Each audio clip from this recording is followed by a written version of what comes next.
ভেবেছিলাম রান্নাঘরে গিয়ে ভাতটা আগে বসাবো, কিন্তু বৃষ্টি যখন পড়ছে এখন আর বেরোবো না, ঘরটা ঝাঁট দিয়ে নিই, ততক্ষণে বৃষ্টিটা হয়তো কমবে, দিয়ে রান্নাঘরে গিয়ে ভাত বসাবো। তারপরে যদি ওয়েদার ধরে তো কাচাকুচির চিন্তা, নাহলে এখন রইল পড়ে। এই যে সকালে ভাতের চাল নিতে এসেছি ঘরে, আর মাছও কেনা হয়ে গেছে। কি মাছ কিনেছি চলো একবার তোমাদেরকে দেখাই। আজকে একটু অন্য ধরনের মাছ। বাইরে বৃষ্টি কমে গেছে, যদি একটু হালকা রোদ্র ওঠে এগুলোর গতি করে দেবো।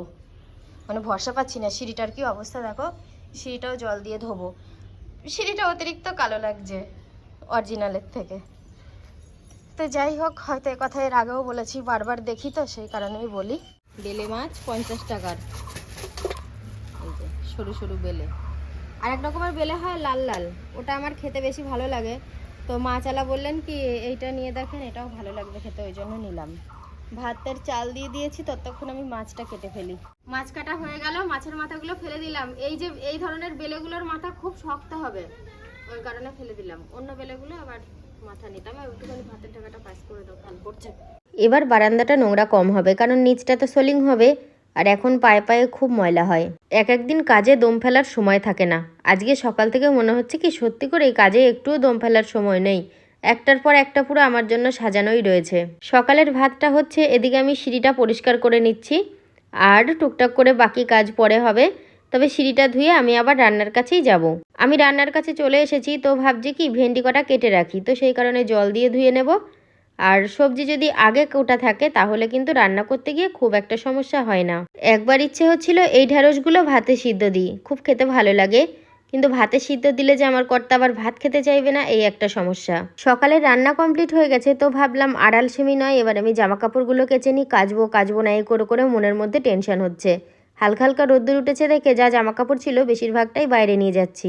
ইনি হলেন আমাদের বাড়ির পাকা মিস্ত্রি। ছোটোবেলায় বাবাকে দেখেছি টর্চ লাইট ব্যবহার করতো, সেই কিসের টর্চ বলবো ওগুলো, স্টিল কালারের, স্টিলেরই হবে হয়তো। পিছনে ব্যাটারি খুলতো, লুঙিতে ঘষতো, আবার ভরতো, মানে এরকম করতো। গ্যাস লাইট খুলে টুলে আবার ঠিক করার চেষ্টা করতো, মাঝখান থেকে সেই গ্যাস লাইটই জ্বলতো না। বাপিও হচ্ছে তাই। ওকে প্রায় দিনই আমি দেখি, যেদিনই ওর ছুটি থাকে সাইকেল নিয়ে কিছু না কিছু করবেই। তাতে সাইকেলের সমস্যা থাক কিংবা না থাক, এক একজনের এরকম খুটখুট করা অভ্যেস থাকে জিনিস নিয়ে। আমার আজকে নিজের প্রয়োজনে আমাদের পুরনো সেই গরুর নাদার কথা মনে পড়ছে, যেটা সায়ন কয়েক মাস আগেও সিমেন্ট দিয়ে জোড়া লাগিয়েছে। জোড়া লাগানোর পর এক সাইড করে রেখেছে, সেটা যদি থাকতো, ওই নাদাটা হচ্ছে লোহার নাদা আর অনেকটা বড়, এই সমস্ত জামা কাপড় আরামসে ভিজানো যেত। কিন্তু কিছু করার নেই, এখন এই বালতিতে ভিজাই। তারপরে আমার একটা গামলা আছে অ্যালুমিনিয়ামের, ওইটার মধ্যে করেই কাছাকাছি করব। সমস্ত কাজের মাঝে আমি বাজারটা সেরে নিয়েছি। বাজার সারতে তো আর বাজারে যেতে হয় না, বাড়ির সামনেই বাজার ভাই আসে। তো এখানে আমি নিয়ে নিয়েছি ওলের ফোড়, আলু, কাঁচা লঙ্কা, পটল। আর এইখানে দেখো আমার কর্তা আমাকে হেল্প করছে, বলছে গামলায় করে তোমার আর ভেজা জামা কাপড় নিয়ে উপরে উঠতে হবে না, এই কাজটা আমি তোমাকে করে দিচ্ছি। এই শাড়িগুলো এরকম ধার দিয়ে ঝুলিয়ে ঝুলিয়ে দিলে শুকিয়ে যাবে। কালকেও দেখলাম কাকুলি এইভাবে মেলেছে, ও তো কালকে এক গাদা কেচেছে, আমি তো কালকে কিছু কাচিনি। আমি দেখলাম ও কাচ্ছে, কাচুক, মেলার জায়গা থাকবে না। আর তাছাড়া আমার কালকে ভালোও লাগছিল না, পঞ্চমী ছিল, ওই জন্য আরও কাচাকুচি করিনি। ও সে বিয়েবাড়ি থেকে এসছে, এক গাদা ছাড়া ছিল, সেগুলো সব কেচেছে। শুধু যে জামা কাপড় আমি এখানেই মেলেছি এমনটা নয়, কিন্তু নিচেও অনেক মেলা রয়েছে। যদি বৃষ্টি আসে আর মা আর মায়ের ছেলে যদি না থাকে, আমি অসুবিধাতেই পড়বো, নিচে তুলবো না উপরে তুলবো, এটা নিয়েই ঝামেলা বেঁধে যাবে নিজের মধ্যে। তো অসুবিধা নেই, আমার কর্তা আছে যখন, কোনো চাপ নেই। সকালে খাওয়া দাওয়ার পর বেশ কিছু বাসন ছিল, সকালের যে ভাতের হাঁড়িটা সেইটা ছিল, তো ভাবলাম একবারে মেজে ধুয়ে নিই। এখন তো দেখি আমরা স্কচ ব্রাইট দিয়ে সবসময় বাসন মাজি, কিন্তু আমার মনে পড়ে যখন স্কুলে পড়তাম, 5-6-এ পড়তাম, তখন থেকেই আমি বাসন ধুই মায়ের কাছে। অল্প বাসন হতো ধুয়ে দিতাম। ওই আমার দিদা নারকেলের ছোবড়া দিয়ে বানাতো, নয়তো চটের সুতুলিগুলো দিয়ে, ওগুলো দিয়েই তখন বাসন মাজা হতো। আজকে বেলে মাছ নেওয়া হয়েছে। বেলে মাছের হয়তো তরকারি করবে, আলু দিয়ে হয়তো করবে। আলু নিল দেখলাম, পটল নিল, আর ওলের ফোড় নিল। ওলের ফোড়টা আজকের জন্য নয়, কালকের জন্য। আর ওকে বলেছি একটুখানি সংসারটাকে কিপটে করে চালাবা, কারণ কিপটে করে চালালে কি হবে, কারণটা আছে, এর একটা কিন্তু কারণ আছে। কারণটা হচ্ছে সামনে গাড়ি নিচ্ছি না, ওর একটা আনন্দই, মানে সংসারটাকে একটু কম খরচের মধ্যে দিয়ে যদি ওদিকটা কিছু বাঁচাতে পারি, এর জন্যই বলেছে কিপটে করে চালাতে। আর আজকে দেখো গাড়ি বাড়ি সবই নিচ্ছি হচ্ছে, কিন্তু এক টাইমে গিয়েছে তখন আমার গাড়ি তো দূরে থাক, গাড়ির তেলের কথাও যদি শুনতাম বুকটা দুপ করে উঠতো। কিন্তু দেখো আজকে তোমাদের ভালোবাসায়, তোমাদের ভালোবাসা মানে আমাদের আশীর্বাদে সব কিছুই কিন্তু আস্তে আস্তে হচ্ছে। চলো এখন সাথী কি করছে দেখা যাক। এই যে চলে, এই যে কাজটা ছাড়ছিলাম, এই বাইরের কাজগুলো কাচাকুচি এই করব করে ফেললাম। একবার মেঘ একবার বৃষ্টি, যদি আসে তো আসে, খাটবো এই আর কি। আমি আজকে একটু বাড়ি থেকে কোথাও যাব না, কারণ ছাদে এক গাদা মেলে দিয়েছে। যদি বৃষ্টি চলে আসে, ও সারাদিন ধরে কাচলো, এবার যদি বৃষ্টি চলে আসে আমি গিয়ে অন্তত তুলে তো আনতে পারবো, তার জন্য কোথাও যাব না, কাছে পিটিয়েই থাকবো। আজকে স্কুলে গেলি না কেন? এমনি যাইনি, এবারে সোমবার থেকে যাবো। মানে আজকে বৃহস্পতিবার, শুক্র শনি ফ্রি ছুটি, বৃহস্পতিও ছুটি। হ্যাঁ, খুব ভালো, কিছু বলার নেই। স্কুল কামাই করতে নেই। দে ফোনটা হাতে দে, গান শুনবো আর রান্না করবো। সকাল থেকে কবার সেবা হয়েছে? একবার। তোর হাতে কি ওটা? সাবান। বাহ, সানবাড়ি। ফ্রি পেলি নাকি কিছুতে? না না, স্নান হয়ে গেল, খুব তাড়াতাড়ি করেই করলাম। আমার কর্তার আগে হয়ে গেছে, আমার আগে উল্টো পাল্টা হয়েছিল, মানে হয়ে গেছে, ভেবেছি একরকম আর হলো আরেক রকম। এই হচ্ছে ব্যাপার। সিঁদুরটা পরে নি, দিয়ে ভাত বাড়বো। দুজনের খাবার বাড়া হয়ে গেছে। আমি ভেন্ডি খাবো ওই জন্য নিয়েছি, কারা ঢেঁড়স বলো আর কারা ভেন্ডি বলো জানিও, আমি তো দুটোই বলি। আর এই মাছটা এক জায়গাতেই নিয়েছি, দুজন নিয়ে নেব। আর আলু পটল পাঁপড় দিয়ে তরকারি করেছিলাম। এই তরকারিটা আমি অনেকদিন পরই বানালাম।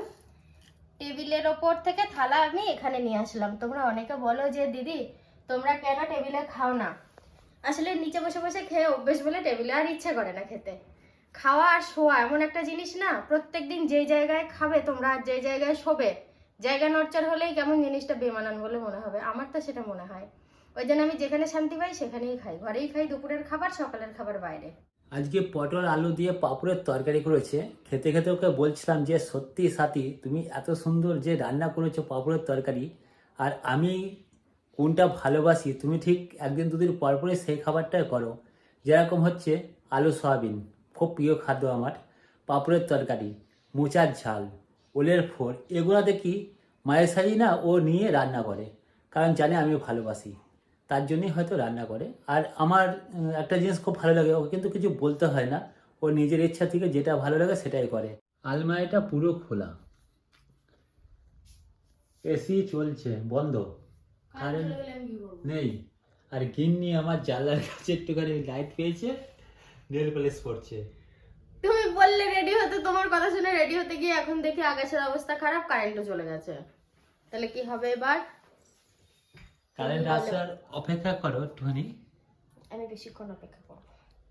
আচ্ছা, আমার মতো তো তোমাকে শাড়ি পরে শাড়ি পেঁচিয়ে দাঁড়িয়ে থাকতে হচ্ছে না। ওই যে। এই চলে এসছে, ইয়ে মানে মজা। একটা কথা সবসময় মাথায় রাখবা, হুম, যে আমাকে যেটা বলবা আচ্ছা সেটা কিন্তু ঠিক সঠিক হবে। কবে যাবো যা সরো হিন্দিতে। तुम्हारा घर मैं कब जाऊंगी? अच्छा मेरे घर कब जाइएगा ना? हाँ जाइएगा, दुर्गा पूजा। दुर्गा पूजा नहीं, झारखंड नहीं। में? हाँ। ससुराल का घर है। ओ ससुराल का घर, मेरा घर ससुराल। ससुराल जाइएगा, आपका मन जब करेगा। এখনই যাবো? हाँ নিয়ে যাবে তোমার সাথে? हाँ हाँ। আমি গেলে তোমার আবার রাতে রান্না করতে হবে তো। खाना पकाएगा। খানা পাকায়া है। আছে। আছে? তা আমি খেলে তো তুমি খেতে পাবা না। বলো কি সাংঘাতিক জায়গায় বিয়ে হলো আমার, কিচ্ছু বুঝতে পারছি না, এরকম একটা মনে হচ্ছে তোমার। थोड़ा थोड़ा समझ में आता है, उतना समझ में नहीं आता है। আজকে সারাদিনটা যেমন তেমন কাটলো, কিন্তু সন্ধ্যেটা খুব জমজমাটি কেটেছে। ভালো লাগছিল সবার সাথে হাসি ঠাট্টা, হই হট্টগোল, গল্প সল্প। তো এখন অনেকটা রাত হয়ে গেছে, খাওয়া দাওয়া করব, খেয়ে দিয়ে তারপরে ঘুমিয়ে যাব। তো আমার জন্য রাত্রের খাবার আজকে আছে চিকেন বিরিয়ানি, চিকেন না মটন জানি না। ভালোই আছে তার মামি আর ভাগ্নেদের। মানে মামি আগে ভাগ্নিকে বারণ করতো যে চিকেন বিরিয়ানি অত খাওয়া ভালো না, এখন দেখছি দুজনে সমান সমান করছে। কি করব, আমার আর বলার কিছু নেই, দুজনে যাতে এক হয়ে যায়, আমি আর কি করব। সেরকম ব্লগে তো আমি শেয়ার করি, সেরকম খাই নাকি চিকেন বিরিয়ানি? চিকেনটা খাওয়া হয় মাঝে মধ্যে, বিরিয়ানিটা ওই তো একদিন বিরিয়ানি খাওয়া হয়েছে, তা অনেক কদিন আগে আর আজকে। শুনলে তো, ও শুধু ওরকমই বলে, তো আমি খেয়ে নি, তুমি কখন খাবা? আমি যে টাইমে খাই ওই টাইমেই খাবো। ওর জন্য ভাত তরকারি সব রয়েছে, মাছও আছে। ভেন্ডির তরকারি তো খাবা না, আলু পটল পাঁপড়ের তরকারিটা আছে। তো তরকারি থাকবে আজকে রাত্রে, তুমি ফ্রিজে যেন তরকারিটা রেখে দিও। রাত্রের খাবার নিয়ে নিয়েছি, তোমাদেরকে বললাম যে চিকেন বিরিয়ানি না, এটা মটন বিরিয়ানি। খাবার তো খাবোই, আর তার সাথে সাথে ভিডিওটাও শেষ করে দেবো, অনেকটা রাত হয়ে গেছে। তো চলো সবাইকে গুড নাইট বলছি, দেখা হচ্ছে আবার কালকে সকাল থেকে।